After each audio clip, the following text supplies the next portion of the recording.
Crystar's trailers portray it as an emotional dark fantasy with fluid action gameplay and unique tier-based mechanics, and after playing its first chapter, I'd say that's pretty accurate. Its swift action gameplay makes running through its maze-like fields a satisfying experience, and its mix of animation styles and storytelling methods make it feel deeper than its already interesting premise. While I only saw the first chapter of Ray's story, I still feel one thing for sure. Crystar still has the potential to be an interesting dark story-based JRPG thanks to its gameplay and ideas so far, and with good voice acting and visuals that bring everything to life in its first few hours, Crystar is still a JRPG I want to see more of.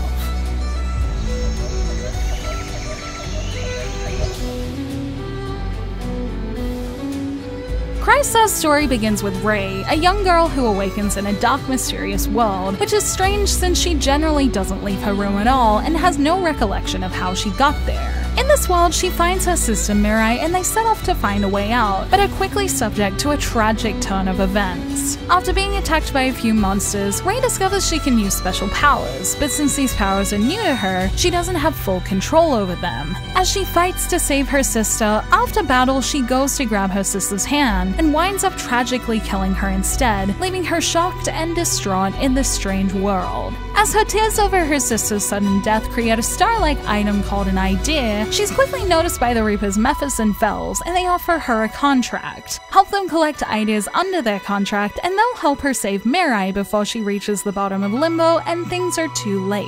Ray agrees without hesitation, and her journey of reaping souls with the purpose of saving Mirai begins, with lots of hardship and trials no doubt in front of her in her journey, including dealing with the fact that these spirits she's killing were once real people and trying to understand the Reaper's goal. The first chapter I played through is very much just the tip of the iceberg of Crystar's story, and with a brief introduction to the energetic character Kokoro and wanting to hear both hers and Ray's story in more detail, I'm still left curious as to where this unfolding story will go, but I enjoyed seeing the premise I was so interested in learning about play out so far.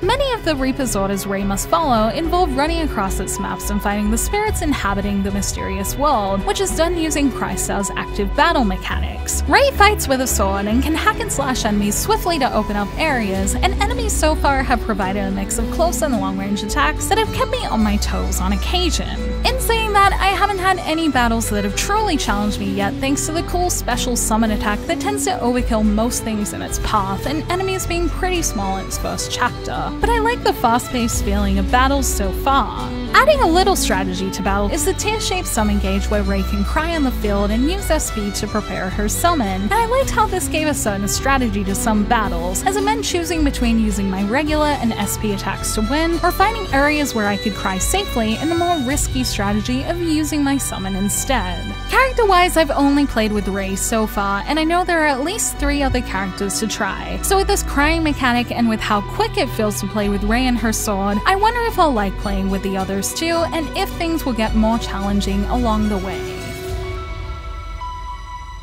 As for the dungeons themselves, the ones I experienced were nice to look at, with houses scattered throughout a mysterious purple world with many paths. I was initially surprised at how big these areas were, with their multiple floors and long twisting paths broken out with enemies to fight, with treasure scattered here and there to keep things interesting. In saying that, while it's neither good or bad, things have seemed pretty linear compared to other JRPGs I played recently. Aside from a merchant, there aren't really any other characters or quests I found on the map outside the main story, with the only extra thing on the map being enemies to find that hold lost words that help you level up. And even then, you're only limited to holding 10, so there's not much else to do rather than heading to the story goal. I don't mind a linear experience though, and it makes a lot of sense in Crystar when you consider the plot. While a lot of games throw time restraints to the wind in favor of creating a content-rich world, this story revolves around Ray's limited amount of time before her sister reaches Limbo, and she's very set on saving her, so it wouldn't make sense if she was running around and doing random things on the map on the way. Since I enjoy the combat its maps have given me, its linearity hasn't been an issue for me, but it is worth keeping in mind if you like gameplay and story in equal amounts in your games.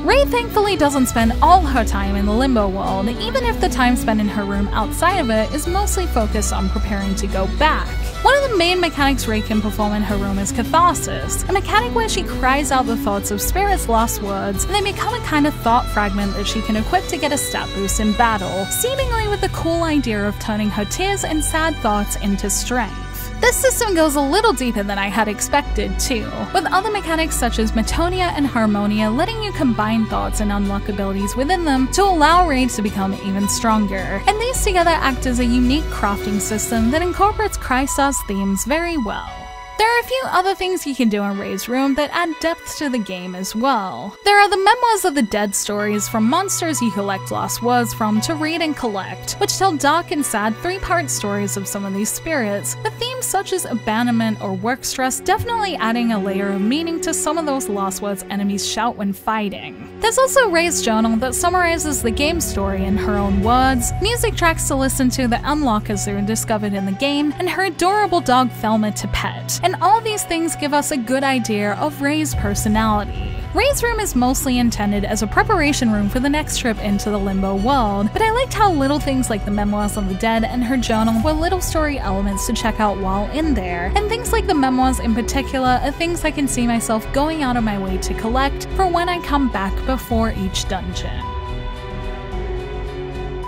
While I've only played the first chapter of Crystar, it served its purpose of showing me that with its fast battles, story themes, and extra story hidden within enemies, that this is still a game I want to play. Seeing the details of the beginning of Rei's journey has had me intrigued, along with the brief introduction of new characters, and while I didn't get to know them properly, I'm already curious to see how they play and control too. So far, Crystar seems like a fast-paced and story-driven action JRPG with unique systems and emotional conflict in a story that I want to see grow, and I want to see if Rei will ever find resolution in her struggle. While I'll be putting it down for now, it's only with the continuing hope and desire to avoid more spoilers in case we get an English announcement, and I hope we do because its sad story and journey is something I want to see in full someday.